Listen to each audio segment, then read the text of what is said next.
Well, guys, a lot of talk this week about refinancing with people out there at open houses. We're going to tell you what they're getting up to. Very interesting. Stay tuned.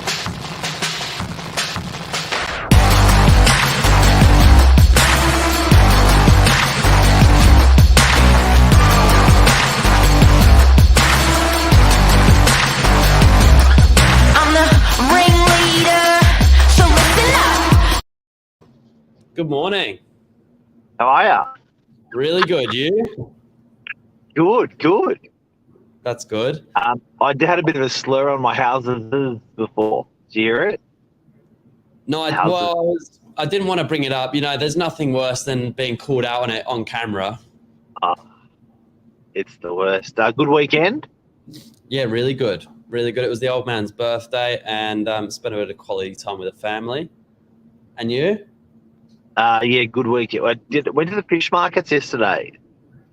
So you were saying it's not maybe the cleanest of places, but the food was good? It's a bit stinky, but it's always good quality. And Yeah. I also found a good meat place there, Vic's Meats, if you want to pick up some steaks. Good And place. then you're saying there's a new complex going in next door. They're rebranding the fish market. Apparently the existing one's going to be residential, I think. And then they're doing the new one next door, which is unbelievable. So exciting for people of Sydney. Yeah, that's cool. It's a beautiful spot there. I just know the seagulls love it as much as the people do. That's all. Oh, there is. You said that these pelicans were massive. I was talking to one about 1.5 meters high. I was having a bit of a chat. I was having a bit of a chat with him, rocking around with him, and it's impressive beast. They're big old birds, that's for sure. Yeah. So Billy Bob, this week we're talking to people that are out there that are doing refinancing. I think it's a critical turning point that a lot of people don't know about that's happening in the marketplace. You've done some research on it. Tell us some more. Yeah, it's a huge topic, and we're going to do another episode like 10 ways to save $10,000, and this is going to play a big part of it. So stay tuned on that one to come. But now really is the time to refinance, and it comes back to the good old saying, you know, the old man used to say, if you don't ask, you don't get. And I think you've got to apply that with everything, especially your finances and things like that, because if you're not getting a competitive rate, you're not doing yourself any favors. And it's, in my opinion, it's expensive enough to be living right now as it is. So you want to be trying saving where you can. So what have people got to overcome? Because obviously it's everyone knows what you just said, but what stops people from actually getting their finger out of their bum and getting started and saying, let's go. So I think one of them could be they're just scared. They're scared of rejection. Yeah, I think often there's a bit of fear there. I think a lot of it comes down to laziness as well, unfortunately. I think people see some of the small amount of paperwork that's involved and can't really make sense of why they would do that. And but when you look at it, saving huge amounts of money over a long period of time, it's well worth it. And often not, more than not, there's a broker that can do it for you or help you. There's sort of complacency, and also some basic stuff that people just don't know. I think sometimes people think they could lose the loan they have, and I know some of us are just laughing, there's no way that could happen. But a lot of people don't know that. So if you do go out and ask for that loan and you do get chipped on the shoulder that you're not going to get that loan, you've still got that existing loan in place. It's a free question, Billy. It's a free question. So these mortgage brokers and these banks, what was that? I love free questions.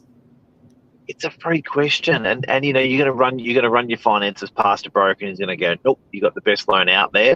All the brokers are gonna go, yep, we can do this, and process it and go through that application process. It's a free question, so and they're not going to take your existing loan away from you. There's lots of good reasons to get this done. Tell me some more. So in the month of April, there were $20 billion worth of Australian home loans refinanced, which is actually, I believe, down on the month of March by 6%, but that hasn't been seasonally adjusted. My point is, there's a lot of Australians doing this. Now, the breakdown was about 13.6% owner-occupiers, and then the other, just under 7%, investors. But there's people saving a lot of money. I was going to say a shit ton of money, but a lot of money by just getting in touch with the broker. And like you said, Mark, often it's just a phone call, and you don't actually go through the whole paperwork because the broker, if you're working one-on-one with them, knows your situation already. But yeah, that's interesting. What you just said. Existing lenders can or will. They've often got loyalty departments within their businesses. So I think they all do. So what happens if there's the threat that they're going to lose the loan, or there's the question of someone's questioning the rates on their loan? You can often that person that answers the call can't answer your question because they've got to put you through to the loyalty department. Once you go through to the loyalty department, then they're actually geared up, ready to go to negotiate, offer you better rates, save your business. Because if you think about it, for a bank to actually do a slightly better interest rate if you ask, it's much cheaper than getting a brand new loan and a brand new client. Because what they do is the banks will creep their interest rates up and up year by year by year by year. So often there's a little bit of a buffer for them to do a discount for you. Yeah, which really caught me off guard when I was kind of looking into this at the beginning, because what I found out through talking to a couple of brokers and people like that is loyalty actually it's not doing you any favors. The banks are not keeping that rate competitive. They're best believe they're looking after themselves, not really you as the client. So yeah, I think. But one thing on that, Billy, the people who are complacent and fat with their financing will just absorb the higher rate increases annually as the years roll on. The people that are lean, mean, fighting machines, squeaky, and are always testing it, they will be getting the benefit from their existing bank without having to switch banks. It does happen. Even on credit. Do you know you can do it on credit card interest rates? I'm sure it applies to everything. You mentioned like your car insurance. There's heaps of these things where it's you got to ask the question. Absolutely. Another one, and this is probably my least favorite, because if someone's been living in a property for 40 odd years, say like parents, for example, and they've just got a little bit complacent in what they're doing, then it's your parents getting ripped off, and that's even worse. So, make sure that you're, the rest of the family's aware of this stuff. If you're big time. Do you know, just bit off on money saving and refinancing, I'll often nail my credit cards every 6 months or every 12 months. I'll often shut down my credit card facilities and reopen with a new bank and a new card, because on the back of that complacency, often there's subscriptions that I've made that are coming through on that card, or there's stuff there, and some of that stuff is really hard to track. Sometimes it comes through PayPal or whatever, and you can't quite see exactly what it's associated with. So if you are a little bit complacent that way, what you can do that, for example, with credit cards, just nail them, get rid of them, move over to a new bank, and it'll just kill all the old repayments. Especially if you've got kids, like PlayStation this or whatever, like it gets rid of it. So I think complacency is a big one. That's a good one. And then just before we go, the last thing that we spoke about off air is now really is the time to do it, because you were saying it's about to get a lot harder to refinance once things start tightening up a little bit. Yeah, so look, again, this is very unspoken. There are people that do not have the ability right now to get the loan they currently have. Now, you're locked into that bank, you're locked into that loan, and at least you've got a property for it. Good luck. There are people that are borderline that can actually change banks and save money, and we're talking thousands and thousands of dollars a year.